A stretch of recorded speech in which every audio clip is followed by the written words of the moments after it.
Bakit kaya madalas ang aksidente sa aming kalsada? Sabi nila, ay dahil daw sa madilim na kurbada. Isang bahagi ng daan na walang mga ilaw. Pero nakita ko kung ano ang nasa dilim. Isang halimaw na nag-aabang sa mga motorista. Hinihintay nitong bumagal ang takbo ng mga sasakyan bago nito sunggaban ang mga inosenteng dumadaan doon. At alam kong kilala niya kung sino ako. Ako si Kuya Jerry. At ito ang Aswang Confession. Salamat sa inyong walang sawang pakikinig ngayong gabi. Sana ay nasa ligtas kayong lugar habang nakikinig. Ihanda ang inyong sarili sa mga kababalaghang sasalubungin.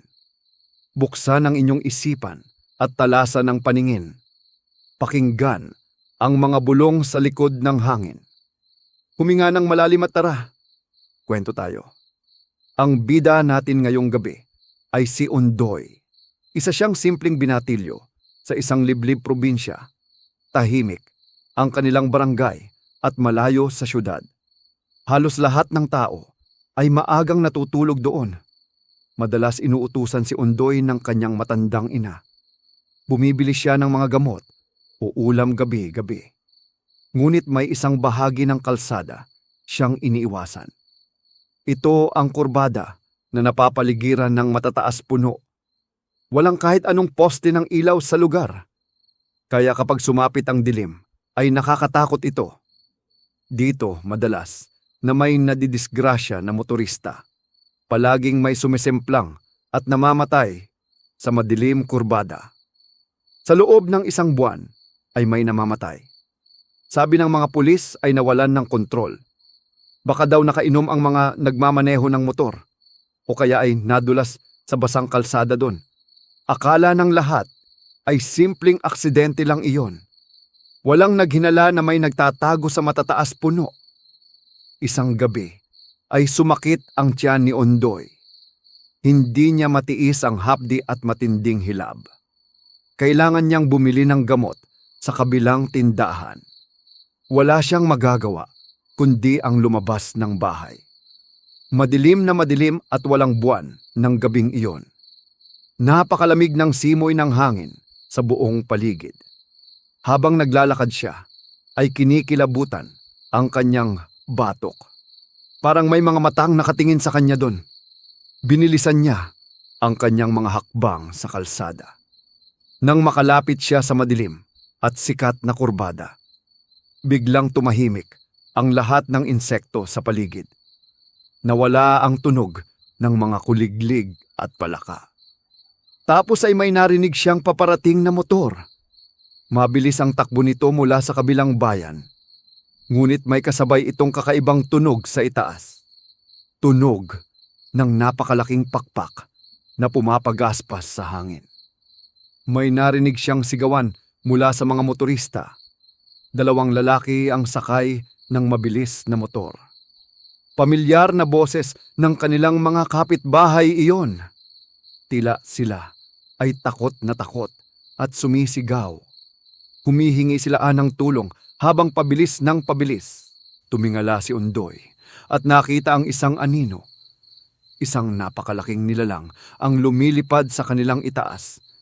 Hinahabol nito ang nagmamadaling motor sa madilim na kalsada. Biglang dumagit ang halimaw pababa sa mga tao. May narinig siyang malakas na kalabog. Sumimplang ang motor at gumulong sa sementadong kalsada. Umusok ang makina at nagkalat ang mga basag. Nagtago agad si Undoy sa likod ng malaking puno. Nanginginig ang buong katawan niya sa matinding takot. Sumilip siya upang tingnan ang naaksidenteng mga tao.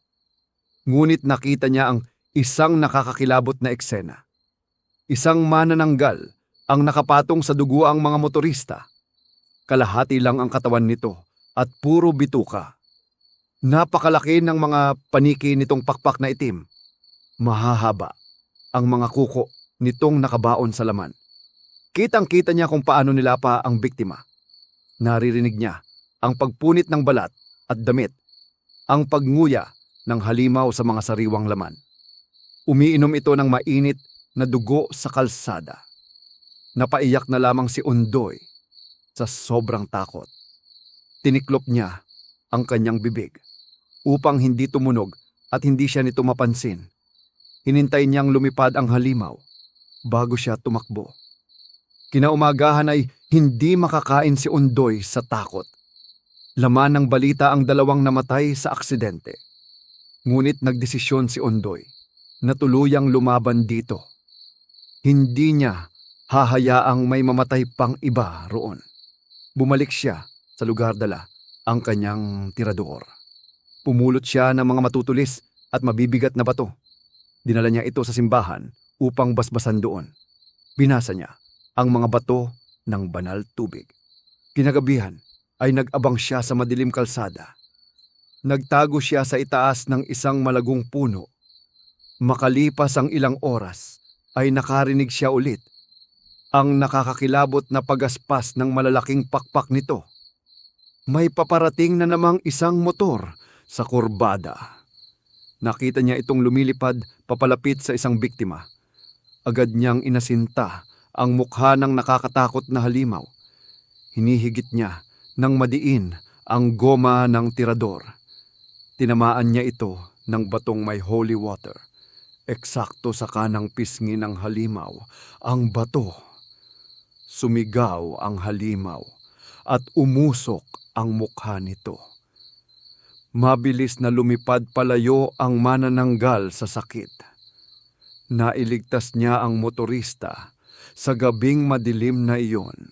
Kinaumagahan ay naglakad-lakad si Undoy sa barangay.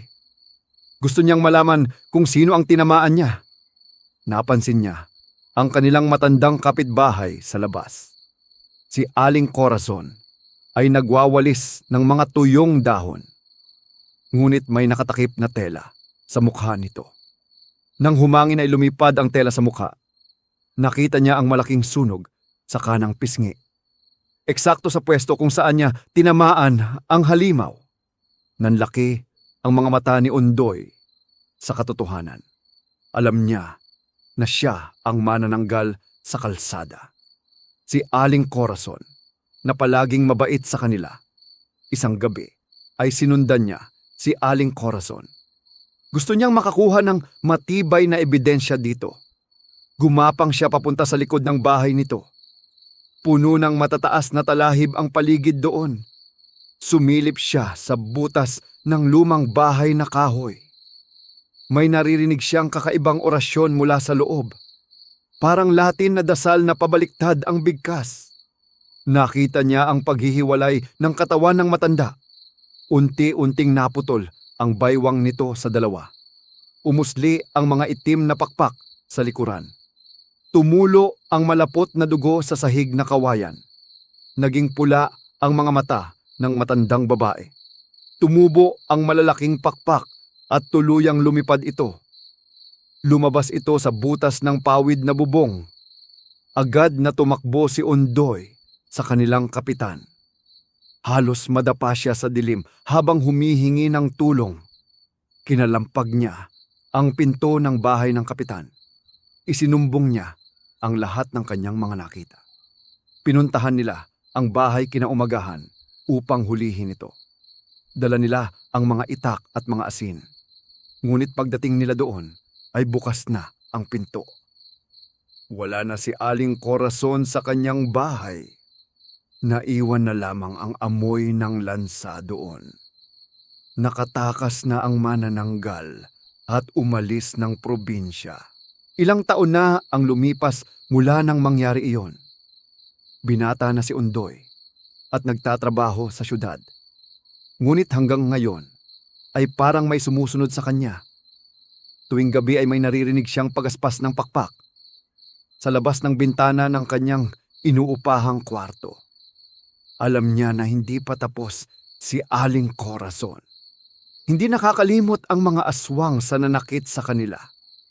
Hahanapin siya nito upang maghiganti sa ginawa niya. At dito nagtatapos ang ating kwento. Huwag kalimutang mag-like at mag-subscribe sa channel. E-click ang bell icon para palaging updated. Ibahagi ninyo ang kwentong ito sa inyong mga kaibigan. Mag-ingat kayo sa mga dumadaan na motor lalo na kapag napakadilim ng kalsadang inyong binabagtas. Baka si Aling Corazon na ang nakasabay ninyo. Maraming salamat at magandang gabi sa inyong lahat.